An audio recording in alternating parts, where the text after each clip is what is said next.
Salut à tous et à toutes, c'est Captain Flamme 00145 et aujourd'hui, comme vous avez sûrement pu le voir dans le titre de la vidéo, c'est la reprise des tutoriels. Alors pour moi, par essentiellement des tutoriels vidéo sur Premiere Pro pour le moment, pourquoi pas After Effects plus tard. Et donc, comme c'est les vacances d'été avec Tibbs et la Crazy Gamers Band en règle générale, on a décidé d'essayer d'utiliser ce temps qu'on va avoir pour changer de formule, essayer de créer des nouvelles choses, des nouveaux concepts, pas forcément des concepts très originaux, mais des nouvelles vidéos, mettre en place des nouvelles choses pour pouvoir un petit peu se caler sur un rythme pour le reste de l'année, où on aura moins de temps et moins de temps pour réfléchir à comment faire quelque chose. Donc moi j'ai décidé pour commencer de recréer un petit peu mes tutos que je faisais avant, où c'était essentiellement de la pratique. Je vais recréer ça. Donc je vais vous expliquer de quoi il en retourne. Nous aurons maintenant deux parties dans un tuto, deux parties bien distinctes. On aura une partie sur l'histoire d'une technique et les résultats qu'elle peut amener, c'est-à-dire comment a été créée une telle technique, un tel principe audiovisuel, et pourquoi est-il connu, des choses comme ça, et puis quel est le résultat qu'il produit. Voilà, on verra ça au travers d'exemples. Et avec ces résultats, on essaiera de le recréer dans la partie pratique, cette fois-ci la deuxième grande partie. On essaiera d'aller sur Premiere Pro, par exemple, et de recréer l'effet dont on a parlé dans la première partie. Voilà, assez simplement. Donc les exercices seront relativement très simples pour que tout le monde puisse assez bien comprendre, et puis ce sera assez facile à mettre en place, rapide. Je veux pas faire des tutos qui durent très longtemps, et où un simple petit effet va nous prendre 15 minutes à faire, même si dans la réalité il y en a qui bossent comme ça. Moi c'est pas l'intérêt. Je veux essayer de vous apprendre à faire des petites choses pour pouvoir vous démerder si jamais il y a besoin de faire quelque chose. Donc voilà, nous on mettra plutôt des exemples assez simples pour que tout le monde comprenne facilement. Alors peut-être c'est encore en phase de projet que les fichiers sources que j'utilise pour mettre en place un exemple vous seront disponibles sur un hébergeur, mais pour ce premier tutoriel ce n'est pas le cas. Donc on va tout de suite enchaîner avec la première partie de la vidéo sur notre premier sujet.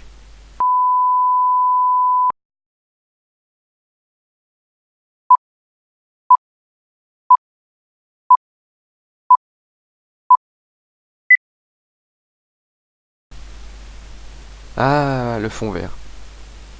C'est un vrai mythe pour ceux qui travaillent dans les effets spéciaux. C'est quelque chose qui a souvent été utilisé dans le passé et qui continue à être utilisé dans les superproductions contemporaines. Alors, la première apparition du fond vert aurait été en 1940 par un Français, parce que oui, on avait un Français qui gérait techniquement, et ça a été fait en 1940.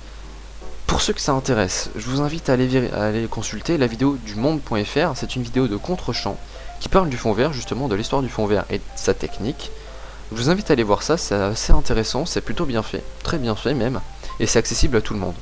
Voilà, pour ceux qui peuvent pas aller la voir, ou qui vont pas aller la voir, ou qui ont la flemme, rapidement, le principe du fond vert, ça repose sur une superposition de couches de films, et pourquoi pas d'images. On pourrait rajouter plein de choses aussi. C'est un petit peu semblable, pour ceux qui connaissent, Photoshop, Illustrator, ou encore des logiciels dans le genre, qui eux, utilisent des calques d'images, où si on laisse passer de la transparence avec le PNG par exemple, ou des formats comme ça, arrive à créer des effets. Et en fait, le fond vert c'est un petit peu pareil. La séquence filmée sur fond vert va servir de fond, et puis à travers on va pouvoir projeter d'autres éléments. On va voir ça tout à l'heure dans l'utilisation et dans la pratique. Donc comme je vous l'ai déjà dit, c'est un principe de superposition. Et donc comme on le sait à peu près tous aujourd'hui, le fond vert c'est du vert. Il faut savoir que ça n'a pas toujours été en fond vert, hein. Il y a plusieurs techniques selon plusieurs couleurs. Il faut savoir qu'avant c'était le fond bleu, parce que ils jugeaient que le bleu était une couleur qui était moins souvent utilisée dans la nature ou encore sur les vêtements des gens. Maintenant on est passé au vert parce qu'on met peut-être plus de bleu avec les costards, les choses comme ça. Alors c'est pour ça par exemple que dans les anciens films, comme c'était des fonds bleus, on peut très souvent voir sur les vieilles incrustations des halos bleus autour des personnes, autour des gens qui ont été incrustés. Et justement, ces halos bleus, ce sont des traces du fond bleu. Parce qu'avant, c'était pas fait numériquement, c'était beaucoup plus compliqué à faire, et il y avait des traces encore. Voilà, donc nous aujourd'hui, on est passé au fond vert. Alors, il y a le fond vert à ses détracteurs et ses adorateurs. Moi, personnellement, je fais partie de ces adorateurs. Donc, fond vert parce que le vert, on ne le trouve pas beaucoup dans la nature, en tout cas dans les endroits où il s'est filmé. On ne trouve pas beaucoup dans la nature, et on le porte encore moins sur nos habits. Hein, c'est vrai, à part les habits désigueux, un truc dans le genre, enfin, vous savez, les habits qui ressemblent à du vomi quand on les voit. Il y a très très peu de vêtements où il y a du vert dessus. Donc du coup, on utilise le vert. Alors il y a plusieurs techniques pour étirer la toile qui est derrière. Hein. Soit on fait ça avec un panneau, un mur peint en vert, ça marche très bien. Un panneau vert aussi. Ou bien une toile verte tendue à fond. Et avec un système d'éclairage, on essaye d'enlever absolument toutes les ombres qui sont sur le fond vert. Et ça crée l'illusion. Alors, faut savoir que avant Star Wars 4, tous les fonds verts étaient faits avec une autre technique qui n'est plus utilisée de nos jours. C'est une technique où c'était beaucoup plus manuel, c'était très compliqué à mettre en place. Et avec Star Wars, on est passé au numérique. Alors, l'année où Star Wars 4 a été produit, lui est passé au numérique. Il y avait encore d'autres films qui étaient faits la même année avec le fond vert, pas numériquement. Mais alors là, on peut vraiment voir la différence. Alors Star Wars, premier passage au numérique avec le fond vert. La technique devient tout de suite beaucoup plus simple, c'est beaucoup plus rapide à faire, on peut l'utiliser beaucoup plus souvent, ça coûte beaucoup moins cher aussi à faire. Voilà. Donc c'était un peu l'histoire du fond vert. Aujourd'hui, ça continue à être utilisé dans les superproductions, même si finalement aujourd'hui le fond vert c'est quelque chose qui est quasiment anecdotique, parce qu'avec toute la 3D, la 4D qu'on met dans les films, maintenant finalement le fond vert c'est quasiment basique, et beaucoup de plans sont tournés sur fond vert. Donc voilà, aujourd'hui c'est quelque chose qui est complètement entré dans les mœurs, tout le monde connaît à peu près le principe du fond vert, mais très peu savent l'appliquer. Donc tout de suite, on va passer à un exemple d'utilisation du fond vert. A tout de suite. Voilà, donc on se retrouve sur Premiere Pro, on va cette fois-ci vraiment mettre en place un mécanisme de fond vert. Donc pour cela, j'ai déjà préalablement téléchargé une vidéo qui a fait le tour sur le web pendant un petit moment.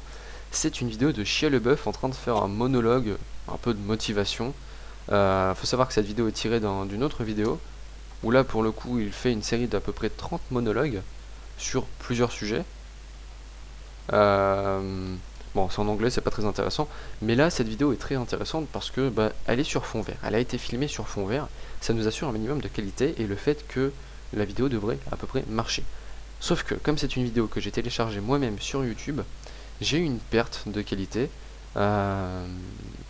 et donc voilà, il y aura des petits bugs, mais on va voir ça en temps et en heure. Donc pour le moment on a notre vidéo sur fond vert. Pour appliquer préalablement, à proprement dit, le fond vert, on va mettre un effet sur la vidéo. Pour cela, on va dans les effets et on cherche. Alors l'effet, ça s'appelle Ultra Key. Vous le trouverez pas forcément comme ça, à moins de le chercher beaucoup. Donc on peut se rendre compte que c'est bien dans incrustation, il n'y a pas de souci. Ultra Key, vous le prenez, vous le glissez sur votre vidéo, et voilà, vous avez fait déjà une bonne partie du boulot. Ensuite, on peut voir Ultra Key, sortie, paramètres, tout ça on s'en fiche. Ou enfin moi personnellement je m'en fous. Bref, ce qui nous importe c'est couleur de découpe. On prend la pipette et on prend le vert. Et là déjà vous pouvez comprendre ce qui va se passer. Alors on peut faire une animation, c'est-à-dire que là on prend le vert, mais si là on choisit de prendre ça, normalement on a une jonction. Ça n'a aucune utilité, qu'on soit bien d'accord, ça n'a vraiment aucune utilité. Si ça plaît à des gens de le faire, tant mieux. Mais normalement, ça n'a pas d'utilité. Donc là, hop, on va enlever l'animation. Ça n'a, oui, plus aucun sens. Donc vous pouvez voir que comme la vidéo n'est pas de très très bonne qualité, on a à des endroits des petits pixels qui apparaissent, même des gros pixels, des espèces de nuages de fumée. Alors ceux-là, on peut les enlever en allant dans nettoyage du cache. On va augmenter le contraste, qui va permettre de faire apparaître plus clairement tout ce qui est des contours. Les contours vont être beaucoup plus tranchés. Ensuite, on va jouer sur l'adoucissement. Alors, faut pas trop en abuser parce que sinon, vous voyez, les contours sont vraiment dégueulasses. Ça fait pas du tout naturel. On a l'impression que c'est lissé, lissé de chez lissé. Et on a des fois l'impression que ça coupe à moitié le sujet. Après, ça dépend de votre sujet. Ça peut être très intéressant si c'est un objet. Le fait de ne pas avoir les contours, vous allez complètement vous en ficher. Donc voilà.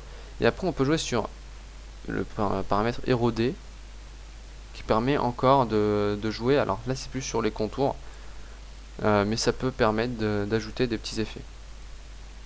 Enfin, on peut jouer sur le paramètre du centre. Tous les paramètres sont à peu près les mêmes, hein. Il faut jouer un petit peu sur tous, essayer d'avoir quelque chose de pas trop dégueulasse, où on voit quand même bien les formes des gens. Faut pas que ça fasse couper. Et voilà. Et là, on peut voir que là, on a quasiment la silhouette parfaite de Shia LaBeouf qui bouge. Alors on a cependant à des petits endroits, vous voyez là par exemple sur sa jambe, des pixels qui apparaissent de couleur indéfinie. Et étant donné que je suis daltonien, je vais pas vous aider.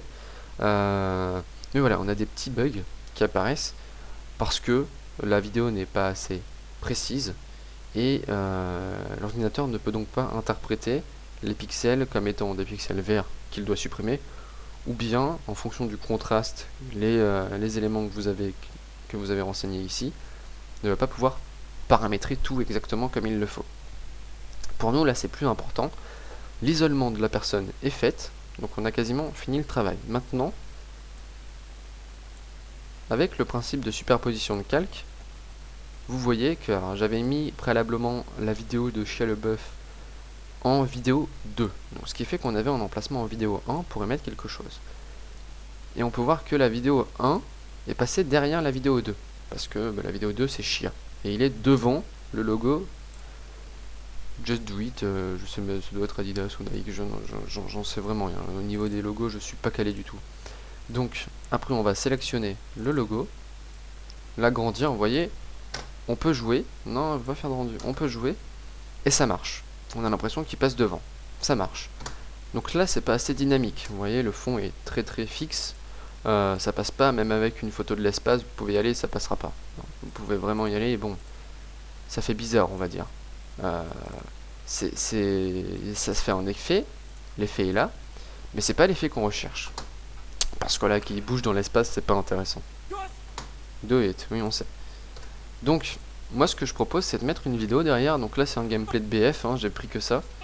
J'ai que ça. On peut mettre une autre vidéo, évidemment, hein. Après, il faut s'adapter à l'échelle de plan. Vous voyez que là, nous, on est sur un plan, où on s'arrête à peu près au genou du personnage.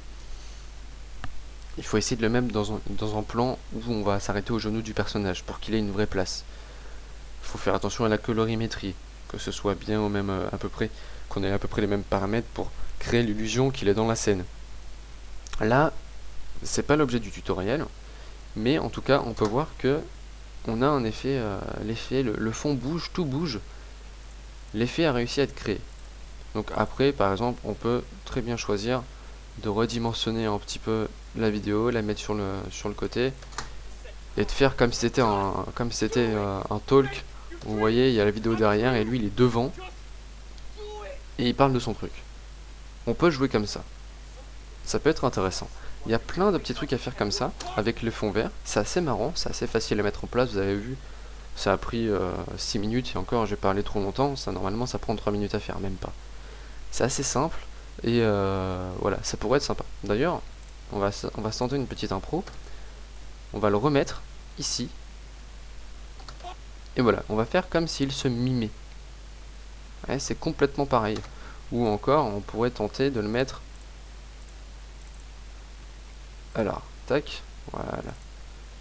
S'il te plaît. S'il te plaît, s'il te plaît, s'il te plaît. S'il te plaît, s'il te plaît. Voilà.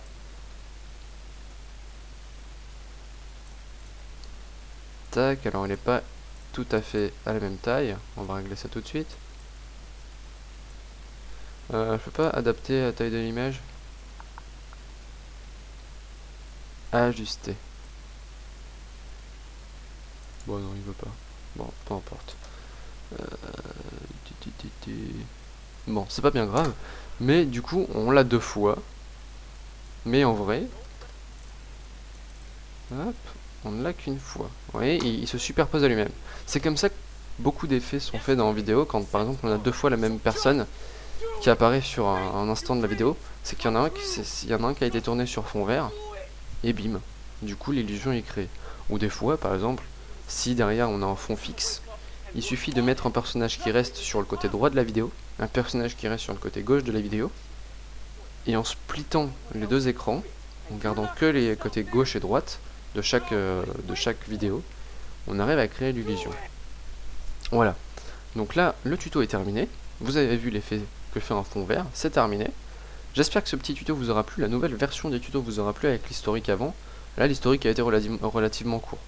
Alors normalement le prochain épisode des tutos se fera sur l'animation.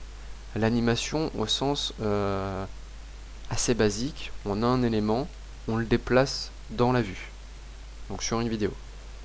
C'est assez basique, mais le topo historique qui serait fait avant relatera un petit peu plus généralement qu'est-ce que l'animation. Voilà, donc j'espère que ça vous aura plu, c'était Captain Flamme 00145, à bientôt.